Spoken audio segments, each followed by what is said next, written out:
8 de la mañana con 7 minutos, 8 con 7 minutos. Avanzamos con más entrevistas en Punto Noticias a través de Radio Pichincha. Ya está con nosotros a esta hora el asambleísta independiente, integrante del bloque del BAN, Pedro Velasco también, quien conforma la Comisión de Fiscalización. ¿Cómo está, asambleísta Velasco? Buenos días, gracias por atendernos. Bienvenido, le saluda Licenia Espinel. Finalmente ya fue calificado contra viento y marea el proceso de juicio político en contra del defensor del pueblo, Freddy Carrión.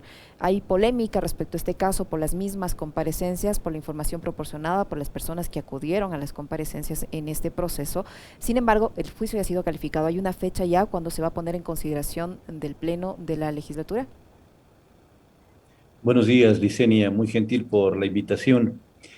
Todo proceso político, toda acción de control político siempre va a generar polémica y eso tenemos que estar nosotros conscientes.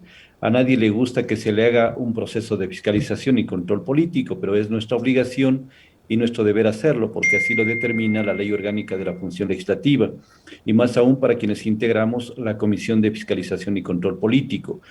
Cumpliendo los plazos que establece la propia ley, hemos puesto el día de ayer en conocimiento de la señora presidenta de la Asamblea el informe que usted al introducir bien lo menciona, que fue aprobado por mayoría de votos.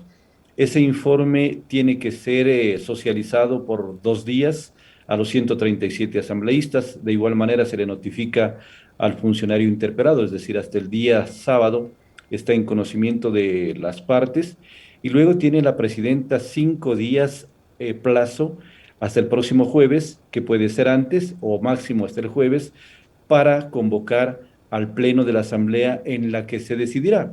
Ahí tienen toda la facultad los colegas asambleístas de resolver si continúa el juicio político o en su defecto se archiva. Esa es la decisión libre, soberana y democrática que el pleno tiene como máxima instancia. Ahora, ¿qué opinión tiene usted respecto de las comparecencias en este proceso que ustedes pudieron recibir y escuchar, las versiones que dieron algunas de las personas que indican que hay por lo menos una duda en este proceso? ¿Usted está convencido de que existirían los causales para una eventual censura del señor Carrión? Durante la comparecencia de las pruebas de cargo y de descargo, se evidenciaron dos posiciones totalmente opuestas. La una, que fue la de introducir dentro del juicio político la mayor parte de evidencias del juicio penal, que no es nuestra competencia. Exactamente. Se habló precisamente de que hubo una especie de montaje, de trama, que se le indujo al defensor del pueblo a que comparezca a este domicilio del ex ministro de Salud, en donde él apenas ingirió una copa de vino y se sirvió unas alitas de pollo y perdió totalmente el conocimiento. Pero de las evidencias que están en el proceso que nos fue llevado hasta el seno de la comisión, no hay ninguna prueba de eso, al contrario, hay una prueba de examen toxicológico en donde dice que no tiene ningún rasgo, ninguna evidencia de que eso haya ocurrido. Es más, las comparecencias de los señores agentes de policía y de quienes tomaron procedimiento la madrugada del 16 de mayo del año en curso, coincidencialmente todos concuerdan en decir que el señor defensor del pueblo estaba en estado etílico, que estaba vigente un estado de excepción, que estaba vigente un toque de queda. Por lo tanto, nosotros no entramos a analizar los temas penales, sino el tema político, que es el de incumplimiento de funciones. Y el incumplimiento de funciones habla precisamente de que los funcionarios, en cualquier nivel que estemos, tenemos que respetar lo que dice la Constitución, lo que dice la ley. Y lo que se evidenció es de que hubo un incumplimiento de funciones al irrespetar un toque de queda, un estado de excepción, al reunirse socialmente que estaba prohibido, y más aún la ingesta de bebidas alcohólicas que estaba prohibido terminantemente. Esos son los elementos que en el caso personal tuvo el convencimiento de que hubo incumplimiento de funciones, de que se irrespetó unas normas constitucionales y legales y por lo tanto el proceso político va encaminado a ese incumplimiento, no a otros aspectos que podrían ser argumentados desde luego, pero que más bien yo diría que perdieron inclusive la posibilidad y el norte, la defensa del doctor Freddy Carrión, cuando en principio se nos pretendió llevar hacia ese campo que no es nuestro. Pero si el señor Mauro Falconi ya no estaba en funciones, pero fue ministro de Salud, ¿no deberían también a él iniciarle un procedimiento al interior de la Asamblea Nacional? Porque él también violó el toque de queda, él también violó la prohibición de reunión, él también, digo yo, incumplió todos estos puntos que usted señala al defensor del pueblo, al ser exfuncionario público. De todas maneras, él violó el toque de queda. Él organizó una reunión en su domicilio que no estaba permitido hacerlo por el toque de queda.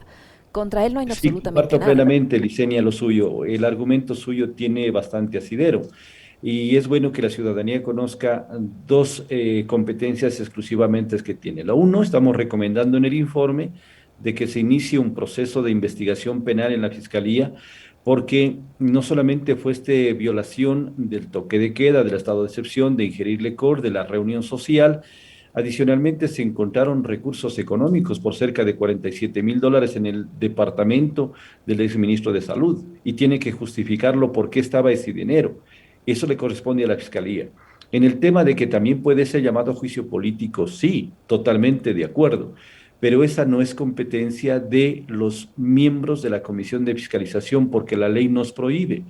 La ley nos dice que nosotros no podemos ser interpelantes. Nosotros, los 9 vocales del Consejo de la Comisión de Fiscalización y Control Político, somos jueces sustanciadores de los procesos políticos. Ahí está la limitación. Y con los elementos que se ha entregado, alguien de los colegas asambleístas, con el mayor derecho que tienen, pueden presentar la solicitud de juicio político, presentarla a la Asamblea, a la presidenta, califica el CAL y el momento que llegue a nosotros, lo que hacemos como jueces sustanciadores, darle trámite pertinente. Todos tenemos claro que es un proceso político, asambleísta Velasco, pero en este proceso tanto político como penal hay varias dudas. Mire usted que la propia fiscal ha sido denunciada por fraude procesal. La defensa del señor Carrión aduce que se realizó un montaje, que los policías dieron una versión y después de algunas llamadas en las que suenan nombres de exministros de gobierno, de extitulares del IES, se cambian las versiones, se monta la situación para que se cree una supuesta flagrancia. Los hechos están allí, las versiones están allí, ustedes habrán podido escuchar de lado y lado. ¿Eso no les genera al menos una duda?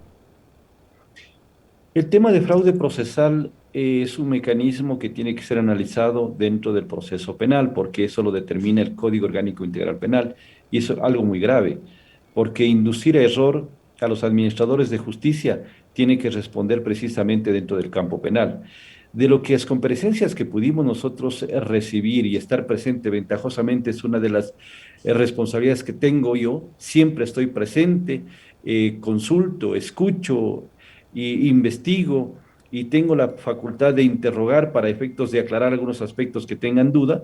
Sin embargo, todas fueron coincidentes, especialmente de los aspectos que le mencioné hace un momento. Es decir, para mí no existe duda en el tema de incumplimiento de funciones. Las dudas que se argumenta por parte de la defensa del doctor Freddy Carrión están ya dentro del campo penal. Esas dudas tendrán que ser aclaradas por el bien de la justicia, por el bien de la verdad, dentro de la esfera penal. Si es que hay una denuncia en contra de la fiscal sobre tema de fraude procesal, en su momento tendrán que pronunciarse los jueces de la Corte Nacional de Justicia por el fuero de corte que tiene el señor defensor del pueblo. ¿Qué pasaría en un escenario en el que la Asamblea censura al defensor del pueblo y la justicia lo declara inocente? Nosotros no tenemos nada que ver lo uno con lo otro. Somos dos cosas totalmente diferentes. Si la justicia lo declara inocente, tiene todo el derecho de hacerlo, porque serán las pruebas de evidentes en la audiencia de juzgamiento. Si llega el caso, tendrán que evacuarse y recoger con objetividad esas pruebas. A nosotros nos compete lo que he mencionado: incumplimiento de funciones. Están clarísimas: estado de excepción, toque de queda, reunión social prohibida, estado etílico. El médico mismo, cuando compareció el último día de las comparecencias, valga la redundancia, del médico de cabecera, dijo: yo soy médico de la familia Carrión. Cuando se le consultó que si el doctor estaba en estado etílico, dijo sí. Se le evidenció que estaba con estado etílico. No podemos nosotros, ante esas realidades y evidencias, taparnos los ojos con una venda, sino solamente someternos a eso. Vuelvo a insistir. Lo otro, si es que la justicia lo declara inocente, bien por el país, bien por él, pero también la justicia tiene que actuar con total objetividad imparcial. No es nuestro campo, respetamos la autonomía e independencia de funciones.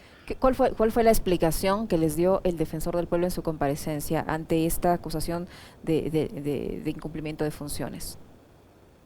Él menciona de que si bien estaba vigente el estado de excepción y el toque de queda, él concurrió al domicilio invitado por el ex ministro de Salud que iba a recibir evidencias, pruebas de una supuesta investigación de las vacunas contra el COVID y esas famosas vacunas que también fue difundido a nivel nacional de las vacunas VIP, que eso tiene que investigarse, que eso no puede quedar tampoco en la impunidad en el campo penal y que concurrió a eso y que de ahí prácticamente es el cuento que narró ante la comisión de que ya no se acuerda nada más.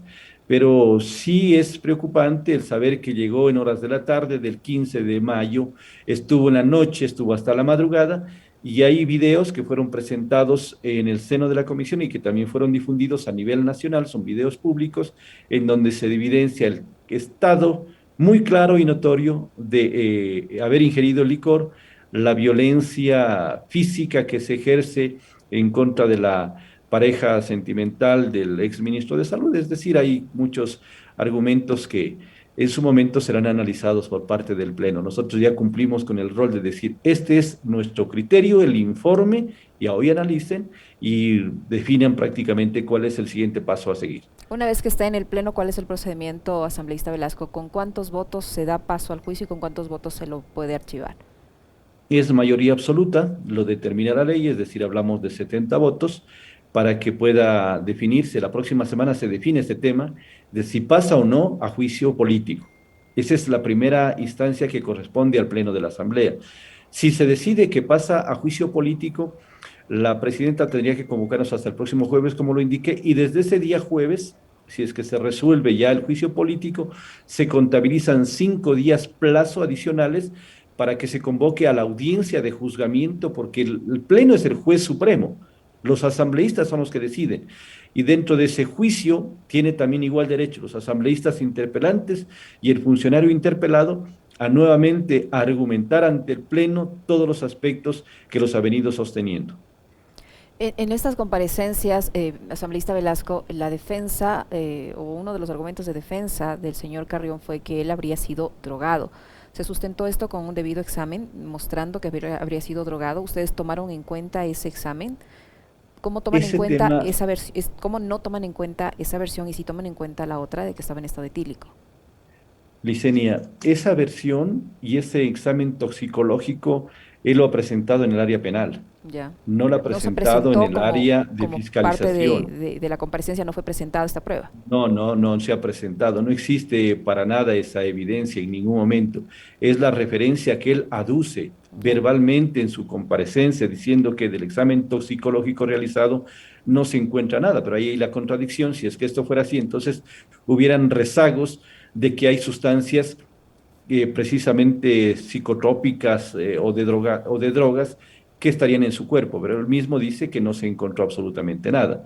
Pero en cambio las otras evidencias de los testimonios, de las evidencias de haber encontrado varias botellas de licor en el departamento del ex ministro de Salud, de haber ingerido copiosamente esa noche y la madrugada del 16 de mayo, entonces esas son las evidencias que tenemos nosotros. Ahora, ¿en qué momento surge esta recomendación de que se abra también una investigación política a la ex vicepresidenta de la República?